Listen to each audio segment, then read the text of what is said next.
Prepare, respond, survive. When seconds count, train with the best. Fire facilities, custom steel towers built for real world fire training. Be ready, be resilient. At the Fire Store, you'll find everything but the truck, helmets, boots, turnout gear, and more that you can count on. Shop now at thefirestore.com. Greetings and welcome to the Women in Fire radio show. Today we are going to be discussing leadership and management. Thank you to Fire Engineering for allowing Women in Fire to be part of their radio show. I'm Lisa Baker, the Southwest Region Trustee for Women in Fire. Today I have Deputy Chief Kimberly Phillips, who is with the Houston Fire Department in Houston. District Chief. And Battalion Chief Paige Colwell, who is with the Forsyth County Fire Department, which is in the Metro Atlanta area. So, leadership in the fire service involves inspiring, motivating, and developing teams through traits like integrity, courage, and empathy, while management focuses on operational efficiency, structure, and discipline to ensure readiness and precision, especially during emergencies. Effective fire service leaders combine these aspects using participative leadership, adaptability, and strong ethical principles to build trusts. Leaders must be open-minded and adaptable, which requires a plethora of leadership styles and skills. So, we've all been in the fire service for a while now. And so, what traits do you guys feel that are essential for leaders to inspire their teams and make sound judgments? I mean, I listed some of them, and that was obviously, a list of what people would say probably if they're going through an interview. But we all know that sometimes these don't correlate to what really leads a good leader in the fire service. Well, to me, trust is one of the biggest things. If you don't have trust, if your people don't trust you, there's no way that you can effectively lead them anywhere, right? I wouldn't want to follow somebody that I don't trust, right? And then communication, goodness knows I've had to work on that one over my career, right? And develop those skills, and determine not only how to communicate effectively, but what communication style I need for any given scenario, because it's different depending on who I'm talking to and what I'm talking about and maybe what situation I'm in. So if I'm on a scene, I might, obviously that's more of a directive leadership style. So I'm going to be very direct and clear in my orders. If I'm doing a debrief of that scene, that's going to be more of a pull in everybody else into that conversation, way more laid back. Hey, let's figure out what we did great, what we didn't do so well, what we need to work on for next time. It's more of a collaborative style. So those are just a couple of things I can think of off the top of my head. I don't know. First, Lisa, I know this is the first time since I've met you've ever made a mistake. I'm just a district chief. Just a little middleman. You said deputy. Oh, my bad. My mistake. Because I had DC written down. I'm sorry. It's like the head babysitter. I'm like a mid-level babysitter. Sorry about that. Yeah.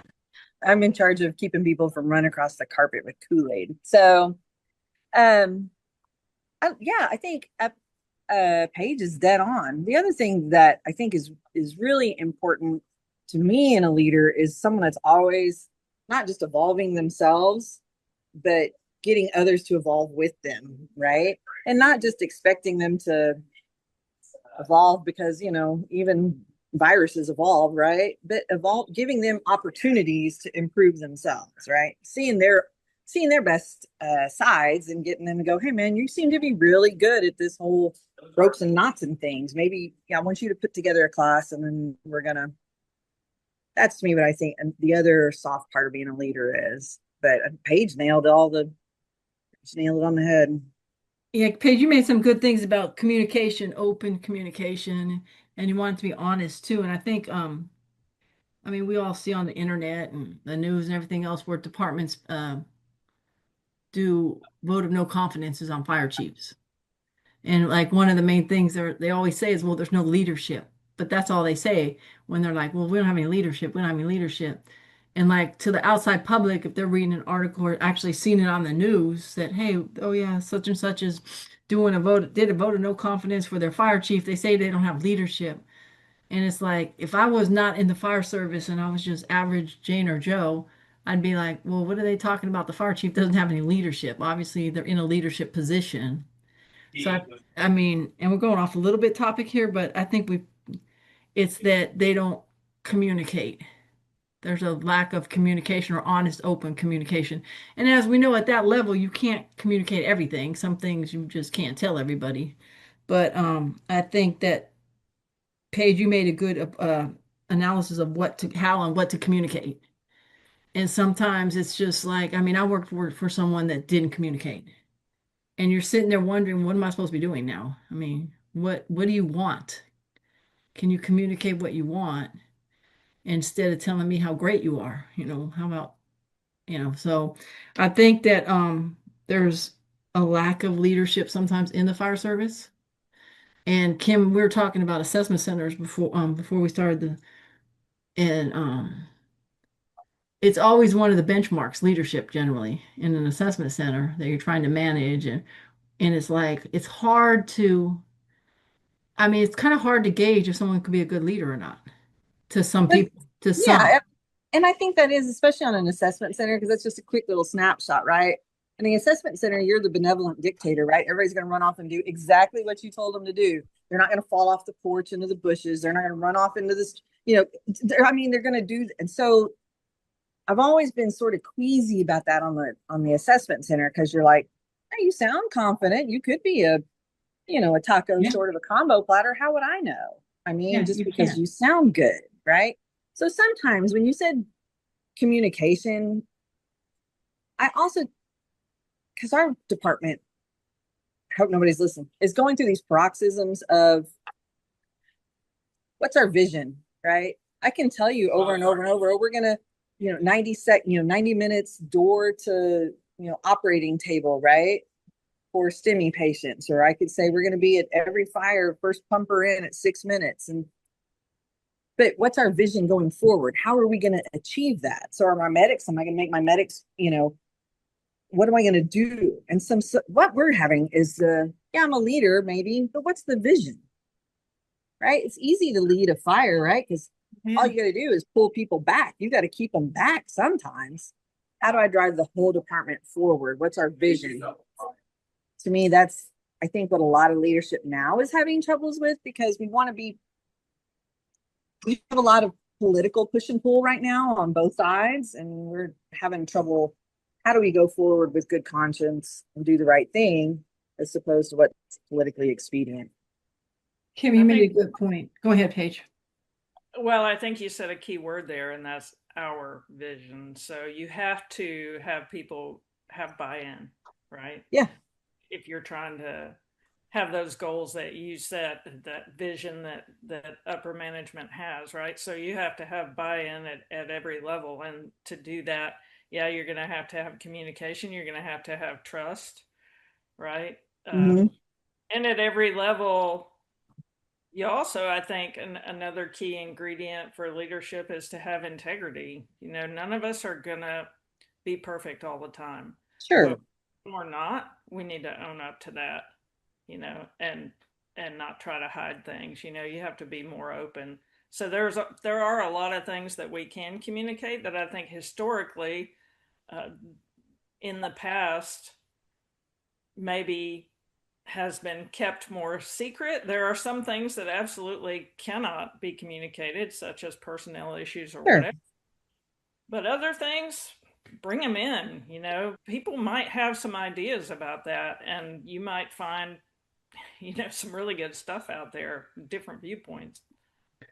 Mm-hmm. And Paige, you made a good point.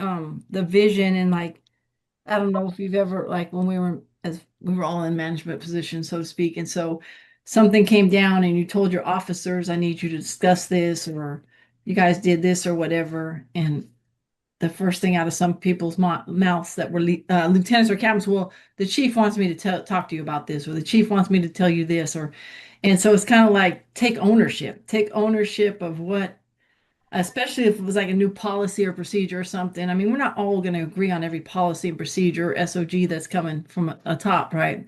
But I used to say, there's a reason that this is coming out. It's not somebody just didn't decide at 8 o'clock last night, let's write this policy on this because we have nothing better to do for the next 3 or 4 days. It's like there's a reason that we're doing it, and to take ownership. Because if I'm a firefighter, especially the newer generation firefighters, it seems, and someone came to me and said, the chief wants me to talk to you about wearing SCBAs on the roof.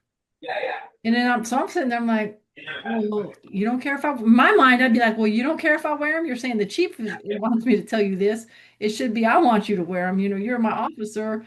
Are you going to lead me? And it's just, it's, I think that especially where I worked, there was a lack of preparation to be in a leadership role. And we kind of talked about it in another episode once, that when we promote people, are we setting them up for failure if we're really not teaching them what to encounter? I mean, but can we actually teach leadership? Can leadership be taught? Or, I mean, we hear sometimes that person's a natural born leader, right? That person could lead anyone anywhere. And it's like, I mean, because some people are charming, right? Some people are outgoing and they find it easier to get people to follow them. But is this really the mark of a leadership? Just because you're charming and you talk a good game, does that really make them a leader? Oh no. Eventually, you might get away with that for a while, but eventually, I mean, firefighters are not. You're going to figure that one out. So, yeah, but I do believe it can be taught. Yeah. I think you're exactly right. Some people are more natural at it, more charming. But at the end of the day, you have to have competence, right? You have to have the ability to lead that fire scene if you're a battalion chief or even a company officer first arriving on that scene, right? And if you don't, and that's shown repetitively over time, you can be as charming as anybody, and they're just going to lose confidence along the way. As far as developing into a leader, some people have opportunities from early in life that puts them or forces them in a kind of more of a leadership position. Life can be a great leadership teacher, or you may have to learn it along the way. I learned. I went through high school and could go to school without saying a word. I was that shy. But I learned when I became a paramedic that it's actually necessary to talk to your patient. So I was surprised too. I was like, wow, they all want to talk to you. So, no, I do think leaders absolutely can be taught. If you want to learn it, you may have to step outside your comfort zone, but right, we ask people to step outside their comfort zone all the time. So if you want to be a leadership, I think it's just necessary. You're going to have to develop some abilities to talk to people, to not throat punch some people, to meet people where they are. Right. I was talking about this today when I was at a meeting earlier, and I said that I think leadership styles are just different. Right. Sometimes when I'm dealing with people who I feel we're on the same wavelength, we've done the hard work, I can talk to them in a way, and I don't have to mince words. I have to explain things slowly, right? And then there's some people you have to be direct in dragging them into where they need to be, right? And others, and I'm the mother hen kind of leader, right? I just want everybody to kind of get to where they're going happily as they can get there, knowing full well some of them are going to need to be directly supervised. So I think a good leader also takes the time to learn who they're leading. But Paige said it earlier, right? Yeah. When you show up on a scene that's an emergent scene, you don't have time to figure out who your mother hens are and this and that and the other. Just do what you're told to do, right? But that takes confidence in your abilities. You may be scared. You may be looking around for another adult to show up and tell you what to do, but it's okay. So leadership can be learned. And it involves making the hard decisions. That's exactly right. And so I think sometimes that's where some leaders have especially the newer leaders that's going from firefighter to first line supervisor. is to make that hard decision, because 2 days ago you were riding backwards with them, and now you're in the front seat making decisions, and now you have to be the one that's going to make that hard decision. And I mean, I don't know of any decision everyone agrees with. I used to make my firefighters when they're especially when they're studying or getting ready to promote, when we're on the truck or the engine, I'd say, why don't you ride up front? And if it's anything crazy, we'll switch places, right? We'll do that Chinese fire drill thing, but you do all the talking. It's fine. You can handle, small little fires and things, and we'll be cool, right? Yeah. And then I'd ask him at the end of the day or the next day, how'd it go, man? How would you think? What would you do different? And they'd always say, that was terrifying. Just running a medical call on the freeway was terrifying, because they're like, am I doing the right thing? Should I call a truck? Should I not call a truck? Should I just a medic? Was it a basic? Was it your mom? Yeah. You spend the entire first part of your leadership career sitting behind the officer wondering why he or she won't give you 10 more feet and 10 more minutes, and you can fix all the problems in the world, right? Then you move up front and you're all, why in the hell are they trying to kill themselves every step of the day? I said, that's the difference in leadership, right? Is you have to know when to let them go and when to pull them back. And then you have to be confident in yourself too. And I think sometimes for women, that's the hardest part too. We have a lot of, what's that new word I heard somebody say the other day? Imposter syndrome. Yes. Does it sound familiar to y'all? I'd never Yes. heard of it the other day. And I was like, oh yeah, that's me every day. So we have to take confidence in ourselves too. That's why I like talking to other women leaders going, am I the crazy one? I'm bananas, aren't I? And they're like, no, we all do it. So yeah, no, it's the true thing. Lisa, I think you mentioned you hit on something, and Kim, so did you, and that is, so I think there are some things that overall we do pretty well in the fire service, depending on, I guess, where you are. We study the strategy, tactics, and stuff like that, and the construction, and so on and so forth. sure. But things that we don't, as a fire service, do well in teaching become a company officer, have difficult conversations, right? So, for example, we have a third party EMS service that is contracted out to our county, and they live in our station. So, as that station officer, okay, you're the officer for the station, right? But you're not their direct boss per se. Sure. So problems like that crew isn't helping with daily chores, or they're not getting along, so there's, how do you have that conversation, right? There's little things like that that are actually quite a bit of what you do as an officer. Yeah. Especially the more you go up in rank. Yeah. Right. And I agree, like we do, like when you think of somebody, you hear strong command presence. To be a leader in the fire service, you have to have a strong command presence. And it's like, okay, what is a strong, if you were to ask some people, what is a strong command presence? They're like, oh, they stand outside, they're giving strong commands presence at a fire and doing, A, B, C, D at this fire. And it's like, but you need a command presence, so to speak, in the fire station as well. Because like you just kind of like alluded to, like personnel issues, and that's what gets departments generally in trouble, is the personnel issues. It's not like the fires. It's like, I mean, you could probably teach anyone how to run a basic fire, like set up command, do a 360, first hose line inside, backup line, ventilation, salvage.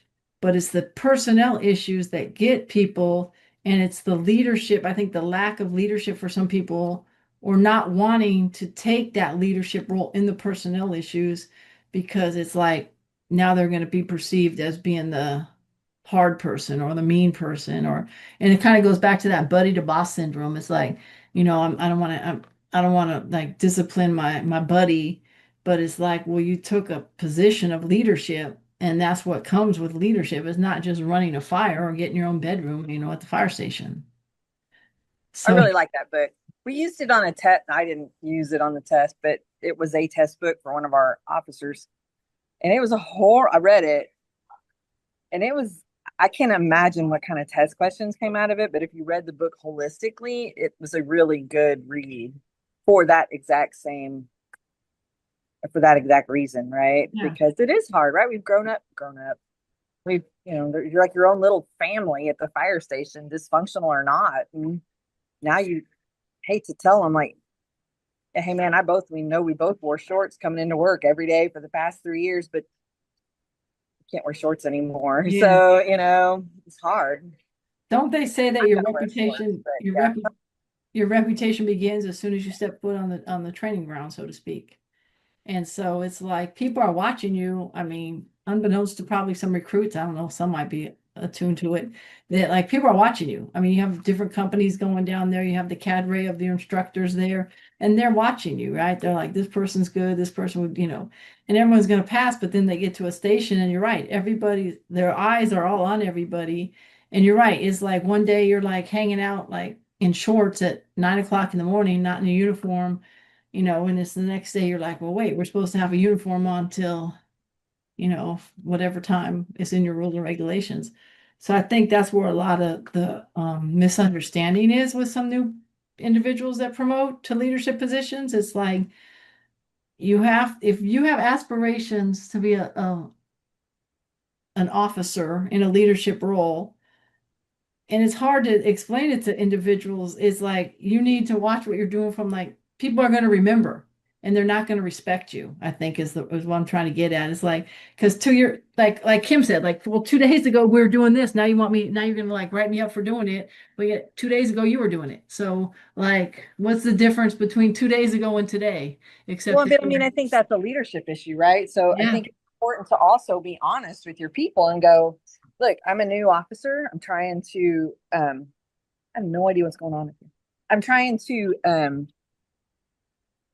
trying to find my way, and I'm going to need you to help me too, right? So it's going to be uncomfortable for a minute, but let's grow. God damn, let's grow together and see what happens. So, Yeah. I mean, you're right. You have to be honest. Like when you sit down, I mean, that's always a question in an interview for a promotional exam. What are you going to do your first day as an officer? And everybody always says, sit down and to go over expectation. It's always, the same basic expectations.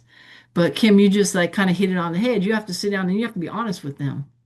Especially, I mean, where I used to work, we didn't let if you got promoted, you didn't get to go back to the same station where you were a firefighter at. no, that has been such a terrible mistake for us. Sometimes it works out and everybody's grateful. Everybody's all, what, and it worked out. But so many times it just becomes this frat house, Yeah. hens are watching something's not right, right? It doesn't work out. So, Yeah. So we didn't let them go back for at least 6 months to where they. and I used to tell my crews too, especially when I was a new officer, when I sucked to tell them as everyone.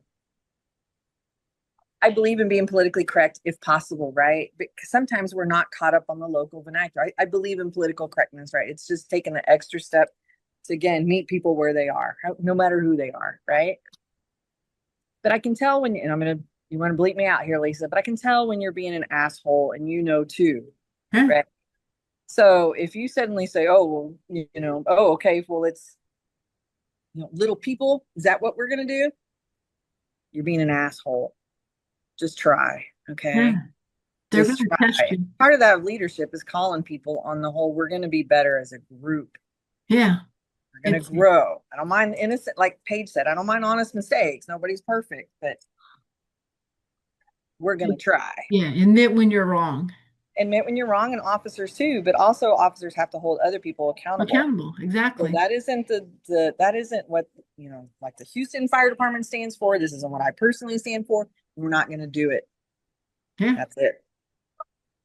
Absolutely. There's also, I think, room in there. You mentioned sitting down and going over expectations as a new officer, or when, for instance, as a battalion chief, I get either a new probie or a new officer. And yeah, that's great.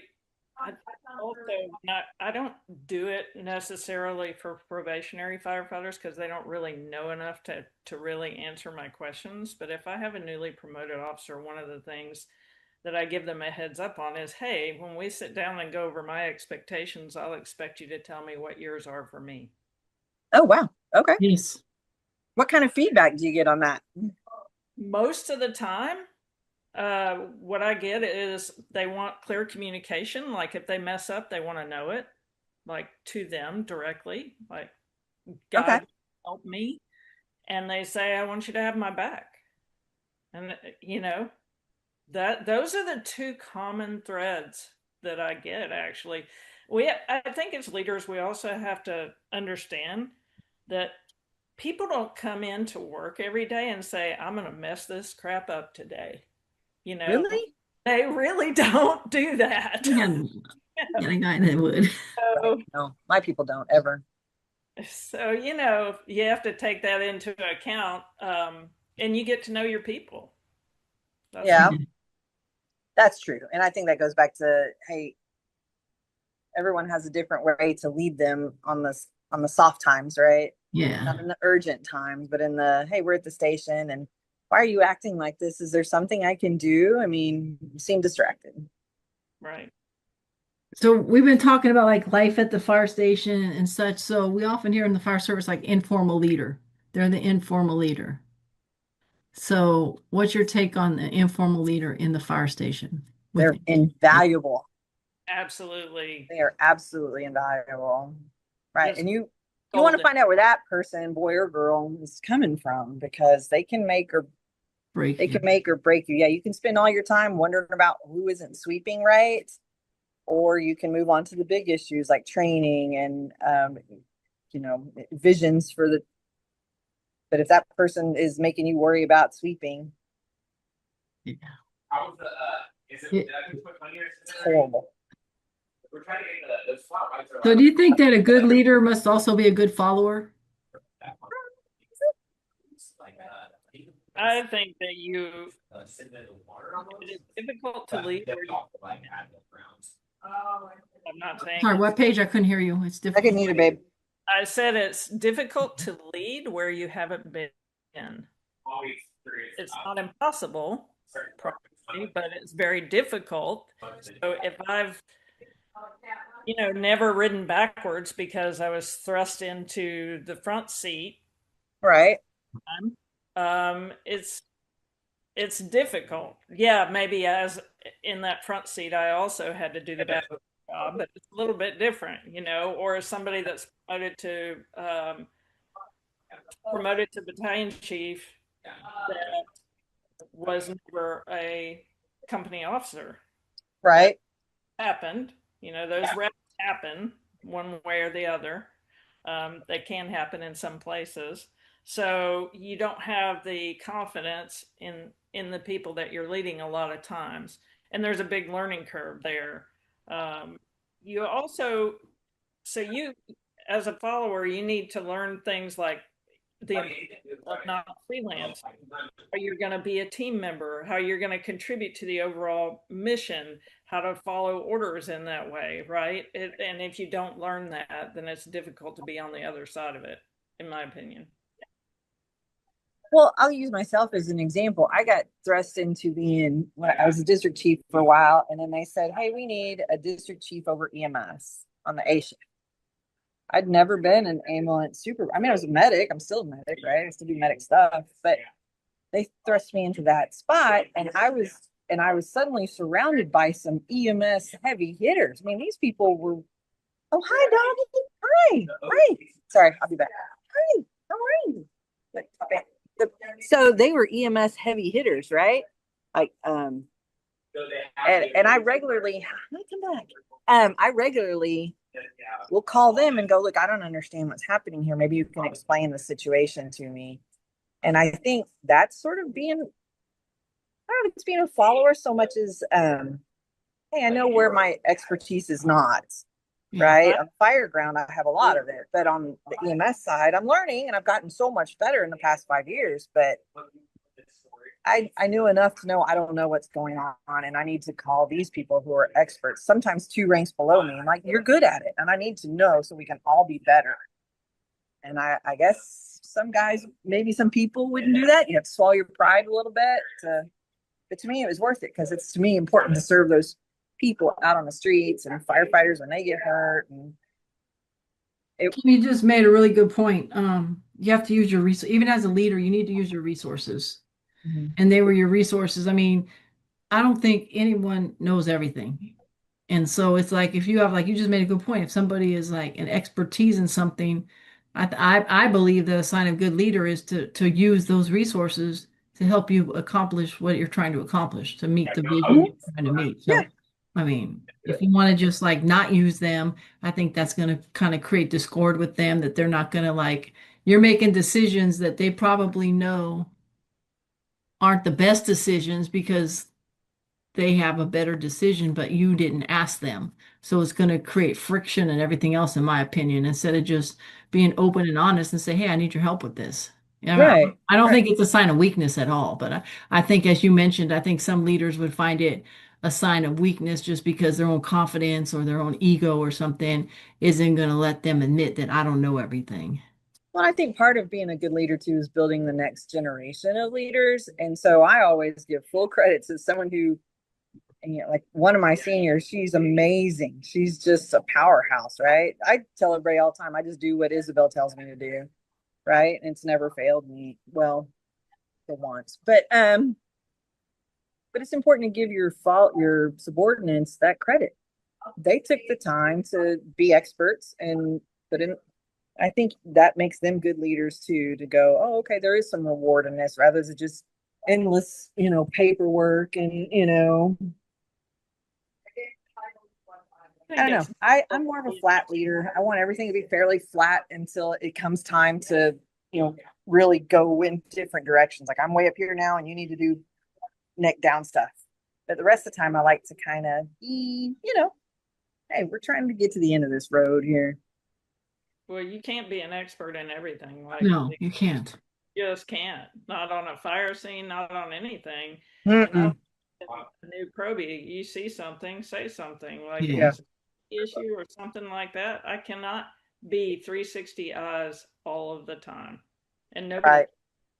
so it's, I think showing that type of, if you want to call it a little bit of vulnerability, makes it okay for them to do the same. I think that's just being a good leader. But I like to tell them too, it's not, I'm a little queasy with the word vulnerable just because I don't want them to ever think, oh, if I don't know something, I don't want to say anything to the chief because, and then we're all out here. Why didn't you say something? If you knew that, it's helping. You're not vulnerable. You're just, I don't know. Maybe it's because you're used to dealing with Better word. gentlemen sometimes Yeah. and they are just all, really? That's why Yeah. we're in this I, hole now? and Great. Kim, you So, brought it up earlier about women in leadership positions, I think. Um, and I think it is. I think sometimes as a female in a leadership position, the higher up you go, I think you do get that vulnerability sometimes, that you don't want to seem vulnerable to ask something. And I mean, and you have to. I mean, if you don't, it's going to be, it's probably going to be the wrong decision, right? So, I mean, just be honest. I mean, when I first got promoted, I had a crew. And when I went to that battalion, I was like, oh, I don't want to be in this station. And I was like, not terrified of it, but it's just like, I don't want to use a bad term, but kind of the good old guys, kind of, right. And it's like, oh, I don't, God, And so, I went around the first day and I talked to them all. And I was honest with them. I said, hey, you guys, I mean, you guys have been on this truck. It was a busy truck company. I said, you guys have been on this truck company for like 8 years all as a crew. So you have way more truck experience than I have. I've been on a truck, but it hasn't been for 8 years, right? So it's like, I mean, at a fire, I might ask you, do you think we should, do this or do that? And ultimately I'm going to make the final decision.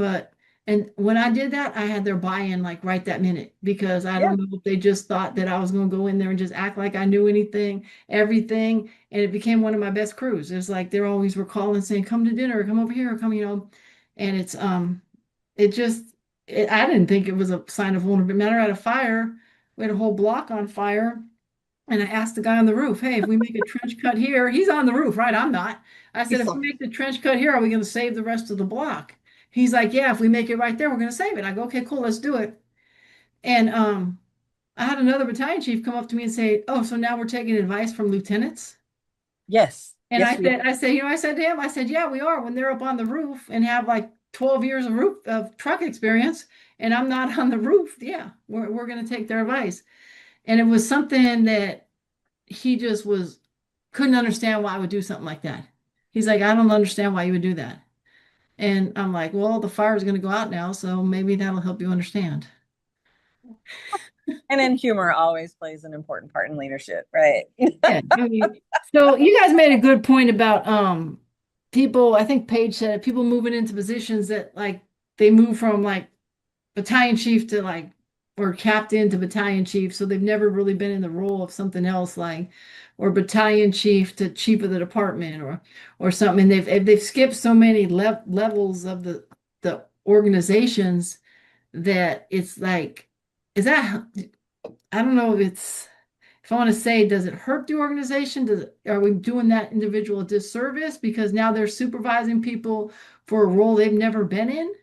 Does that make sense? Am I making the question? It does. And I know we are professionals and we'll promote people from a position that we think should translate into the next position, right? And I think we've all probably witnessed it. We'll take a person who's, he or she is an expert at putting out fires or EMS calls or, rescue or whatever they are. And then we'll put them into like, well, then you must be fine to be chief of the department. That's where I was going with this. Right. And then so sometimes when we talk about leadership, that's some of it to know, no. You have to be honest and go, that's not my skill set. Like me personally, Kim, I'm a great lieutenant, right? Once I'm loyal and you've shown me what we can do, I will back your play. I'm never going to not back your play. I'm there to the end, right? But it's hard, I think, to keep doing that when you see people who are put into positions that are just all right, I mean, I guess we'll lump this all out together. But that person wasn't put in that position because they were because and sometimes I think it's not fair to them because they're great on the fire ground. But now I want them to balance the budget, get me some new trucks, go to battle with city council or make amends with city council, wherever you are. And that person is just all, I have no training or an experience with that. And especially if like one staff leaves, the next staff comes in and it's maybe not a hug it out situation, that can be troublesome. Yeah. Yeah. And Kim, you made a good point. It's like and you said fire chief, so I'm going to run with the fire chief incident. We put individuals in charge of an entire organization where they probably skipped a few ranks and now they're like trying to tell somebody what they did wrong on a scene. Yeah. They really never ran a scene. Right. And like it's a trust issue. And especially if they go in and I know you don't like the word, Kim, and they don't want to make themselves vulnerable and admit they don't know everything. Not that I don't like the word. They don't want to admit. Okay, they don't want to open, admit. right? They don't want to admit to the rank and file that they don't know everything, right? Right. Like, hey, and I think that's where a lot of things go south real quick in some departments where that happens. I'm saying that everybody that's skipped 3-4 ranks and now is the chief of the department is gonna fail, but I think you're doing a disservice to some organizations and to that individual. So it's kind of like if you're in an instance, I know people used to be weeding out a chief. They're like, well, they don't know how to put out fire. They can't do, and it's like you're trying to, like back the person, and say, well, they're not really going to put out a fire. They're going to, they have other things to do, city hall, Right. Kim said, and budgets and HR and the plethora of other things they do. But when they're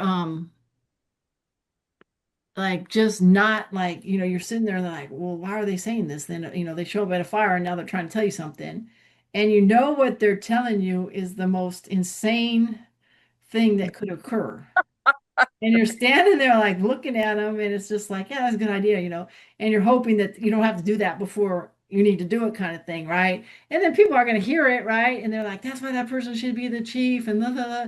And then it just snowballs. And so it's kind of like, okay, we're doing a disservice, like Kim said, to some individuals, but some want it. Some people are, I don't know if I want to say power Well, hungry. let me ask a question, and I know we're running our time to the low time down. Hang on a second. How do you train people to be leaders in that sort of position? Now, I'm assuming this podcast is about us, right? Most of us Yeah. girls, Yeah. management, or coming up to leadership, right? So I wish we would talk more about maybe some specific challenges women have, because I'm sure we all have a few that we've tripped over. How do you train people to be of any gender to go from being a fireground commander to being a leader of a department? Because that's like taking over a corporation. We have a hard time here getting people to, once they go, we're all like that, right? Every single one of us want to go back to what we know, right? I know that. But when do you step up and go, like, I got to learn the new stuff, right? I don't know how we get there. And I think that's one of the detriments we're seeing in the fire service right now is we get a lot of people who kind of go back to the way it was because that's how they know it. Kim, you just And we made need a to good look point. forward, but that's hard. I get it. I understand. You made a good point, and it's not only in the fire service. I was just having a conversation with someone the other day about somebody at a job they work at, and they're like, well, they don't do what they're supposed to do, and they're just always wandering around and, Right. kissing the corporate guy's butt, so to speak. And so I said, well, when people are put in a position that they're not comfortable with, they revert back to the position that they felt they were comfortable at. Right. And Yeah. and that's like, I mean, it's in the fire service too. Kim, you made a good point. And so it's not only in the fire service, and I think we have these problems. It's like, and it's funny at this place I'm talking about, everybody knows, everybody sees it, and everybody's like, that person just walks around all day, right? Kind of thing. And it's like, I go, or he's doing something they're not supposed to do. And I'm like, well, that's what they feel comfortable with. That's what they know. And so I think for women, when they're put into leadership positions, I think there's a little bit more pressure. I mean, I think we've all been in the service for a while. Well, I'm retired now, but and I know like it would there used to be someone that worked and they'd be like, that person's always yelling on the radio. And it's like, they're not yelling on the radio. What are you talking about? Or it's like there's a fire and it's a female, whether it be lieutenant, captain, whatever. Everybody in the town, the city is running to listen to that fire on the radio. And so, Oh, because of the tone of well, it's just because because of they your know who the voice. first due is and who's on the wonders of telestaff of who's the first due officer on that, who's the first due officer on that rig. And so then they're sitting there scrutinizing it, and it's like, you guys aren't even there. How do you know what's going on? And I mean, I'll take it a step further. It's just like, or the news will come on and there'll be a fire in a neighboring city and they're sitting there scrutinizing it. And I'm like, okay, we're not there. We don't know what the conditions were when they got there. We don't know what the conditions are now. We're seeing a snippet of a news thing. We don't know why Right. they're standing outside, not going inside and such. But I think as females, and you made the comment, Kim, earlier, imposter syndrome. And it's Mhm. kind of like, I think for females, we don't, or I know it was, I didn't want to, you want to be perfect because it's already harder for a female in some instances, especially depending what department and such they're in. So you don't want to make those mistakes. So you have to be vulnerable to ask for help. I'm sorry. You have to be, okay, vulnerable, think of another word, and not vulnerable, but you Nope, that's my have new word. I'm going courage. to use it in You have to every have the repertoire. courage. You have to have the Vulnerable. courage to admit that you don't know everything and ask for help, kind of thing, right? But I think you're right. It's different for females in leadership positions, I think, than males. And I could be totally wrong. That's a whole nother podcast. It is. So We could do that next month. I'm not using the word vulnerable though. Okay, I'll Sometimes. make sure. I'll make sure I put a note. Don't use the word vulnerable. So, what happens when a leader doesn't take ownership of a bad situation? There's something bad's went on and they don't want to take ownership of it. That's bad. I think that's I think I can't think of a faster way to lose respect of your crew than to, and I've seen it happen many, many times, than to go, well, it wasn't my fault. They didn't do what I told them to do.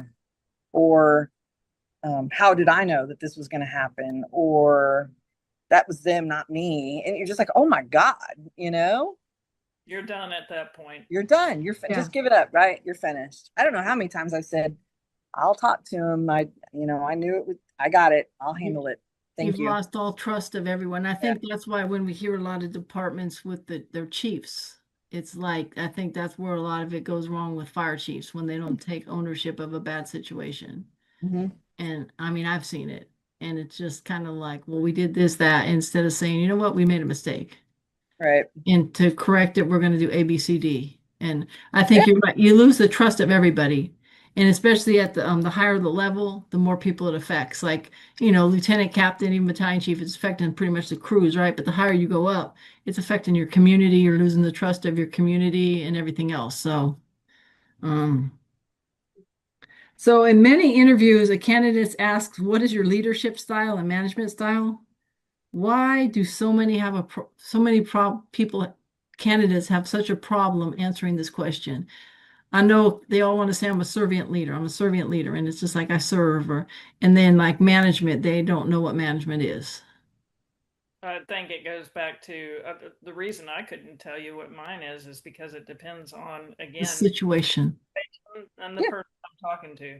I have one officer that my entire time, if he makes a mistake, is probably going to be preventing him from falling on his sword and flailing himself. You know, like, it's okay. We will get through this. Right. So I have, one or two like that. And the others, you might just have an honest conversation and they'll say, yeah, I messed up. And then you might have somebody else that's going to be like, I didn't do anything wrong. So Right. your approach is going to be totally different. Yeah, situational leadership. Yeah, So I don't like the servile statement. servant leadership, yeah. See, I just I gave think it up was when I got to imposter syndrome. But because I think disregard what I just said, just delete that out. I think I know where you're going with it, Kim. That was a big thing probably 5 or 6 years ago. I don't know where it came from, and somehow it got incorporated into the fire service about I'm a servant leader, I serve the community, I serve the people, I serve this. And it was such a canned answer. It's like that's really not a leadership style, in my No. opinion.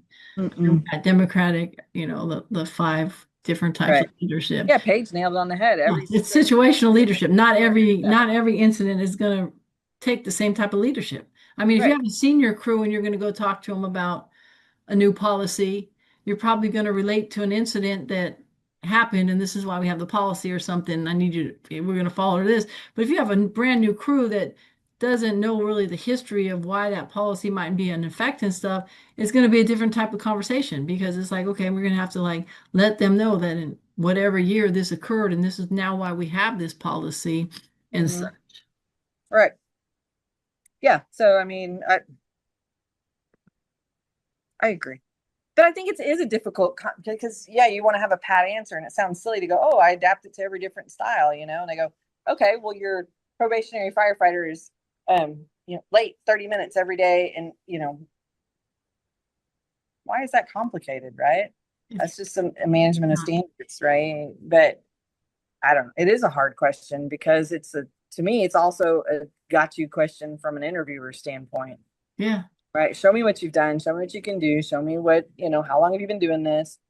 And then we'll talk about the other stuff. But that's what Paige and I would say to get out of an interview question. But we're all moving to Bon Air to die for the rest of the time anyway. So, okay. So when there's no leadership or bad leadership, the consequences as we just kind of talked about a little bit can be devastating as well as dangerous. So why do some people still follow an individual who lacks leadership? I mean, I know we probably all have some officers possibly that somehow finagled their way through an assessment center and now they're in a position of leadership, but they don't have any type of leadership skills whatsoever. Maybe they're in a position of power. So, and either that person thinks they can dovetail in on that. If I hang out with this person, I'll go places. Or they think there'll be some sort of repercussion if They don't. That goes back to the culture of that Yeah. that battalion, that fire department, right? That could be a big thing. That's just one possibility. And I kind of agree with that. If they're like a lieutenant or captain and they're telling you to do something, I mean, you're taught that you follow the person in authority. So they're going to follow them, but not know. And I would venture to bet that they know that this person lacks leadership. Well, and then sometimes, I mean, we're all human, right? We all sort of gravitate to the people we most identify with sometimes too. And if you're, a shorts wearing captain who's all every Sunday, we're not going to train. Hey, I wear shorts sometimes. Okay. No, But if that's every all I'm Sunday, shaking my like, we're head. not training because it's football day, and then every Thursdays are cookout days, and the B shift's going to clean up anyways.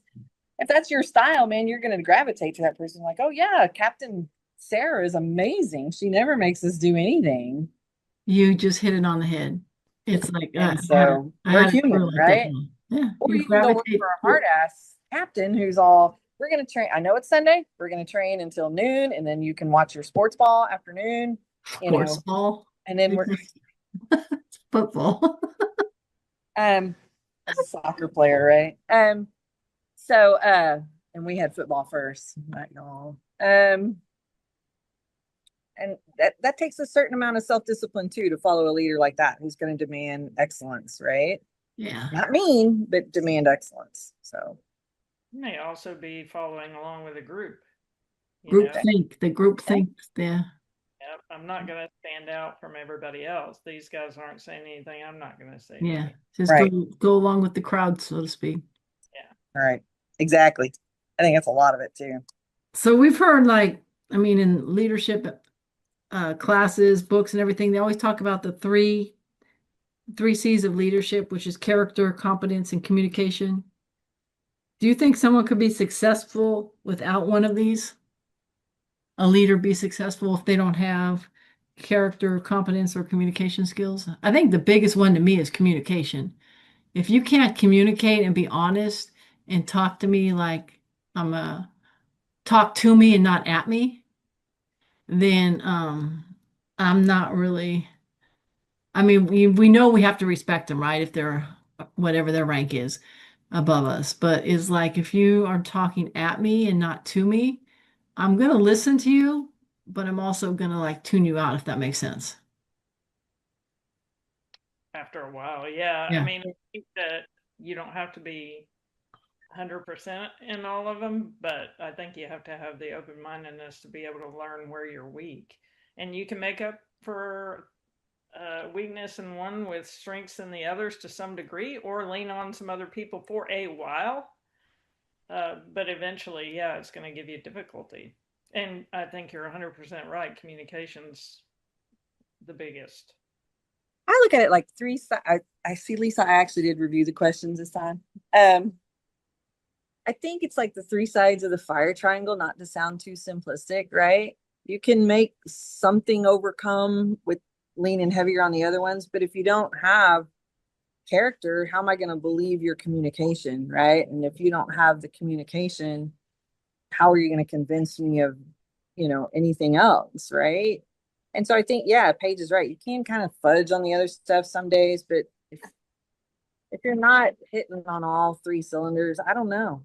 You can be some kind of leader for sure, but to be a really good leader, you have to have those three. But I know at the start Hair.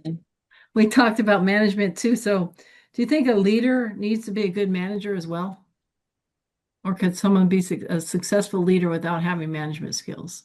I think you have to have the ability to pick good people. And that's why, in particular in our profession, that's why we have command staff, right? I'm terrible at budget numbers, right? But I know people who are really good at them. And then we have to impress upon that person, hey, this is what I'm looking for, right? I need to buy some new ambulances next year. Do my budget and let's review it together, right? I think a good leader can pick good team members. Absolutely. I think that's but what that requires too is having some open-mindedness and some ability True. Yeah. To release some of that control. To be vulnerable. I wasn't going there. I was going to say it.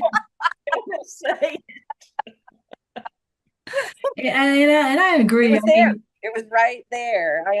But it's like I agree with you on that point. Like I like the administrative processes, like planning, organizing, and such. But I think as far as like managing an incident scene, I think you need to be a good leader and a good manager at an incident scene. Because if you're not, I think the incident isn't going to go as well as we thought it might. Oh no, yeah, absolutely. And if you can't predict too, I mean, I think that's some of it. You have to be able to predict at least. So yeah. places moving in or pieces moving in the right direction. True. So, how would you define management? If someone asked you in an interview, like, define management to me, because I mean, there used to be a like catchphrase that you lead people and you manage projects, right? I think that used to be like a big catchphrase. I don't know how long ago, or maybe it wasn't, and I just heard it somewhere with the look on Kim's face. So how do we, how would you define management? Go, Well, Paige. Yeah. I Paige is think here. I think that's actually right, but I would call it resources. You're So, and managing resources, exactly. resources, right? So it's Yeah. kind of integrated. I don't think they're completely separate, because you have, those resources that, and on the leadership side, you're inspiring, motivating, doing that leadership thing. Whereas on the management side, you're utilizing those resources and you're planning for the future and all those different things. Yeah. So So would you there's say management is different than leadership? management a little bit, but I think there's a crossover there. Okay.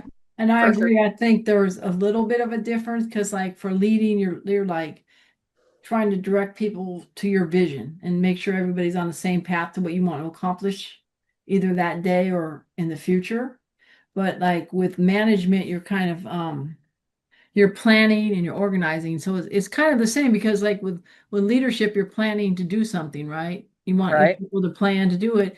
And with management, like how you said, Kim, like you're planning the budget, you're planning to buy new ambulances, you're coordinating things. So I think they're different, but they're the same. I think they cross over so much, it's hard to define one without defining the other in a leadership role, if that makes sense. Yeah, I can see that. Yeah. All right. So we are about out of time. Does anyone have anything that they would like to add to this I'm podcast? super happy Lisa led us into this discussion to make us vulnerable and talk about management techniques. Did that sum it up? Yeah. I agree. So no one gets vulnerable. Thank you to each guest for being a part of the radio show. I don't want to make Kim vulnerable. Thanks for fire engineering again. Thanks to all the listeners and members of Women in Fire. Remember to follow us on Facebook, Instagram, and LinkedIn, and check out our website, womeninfire.org, and plan to attend our biannual international conference that will be held next year in Austin in September. Prepare, respond, survive. When seconds count, train with the best. Fire facilities, custom steel towers built for real-world fire training.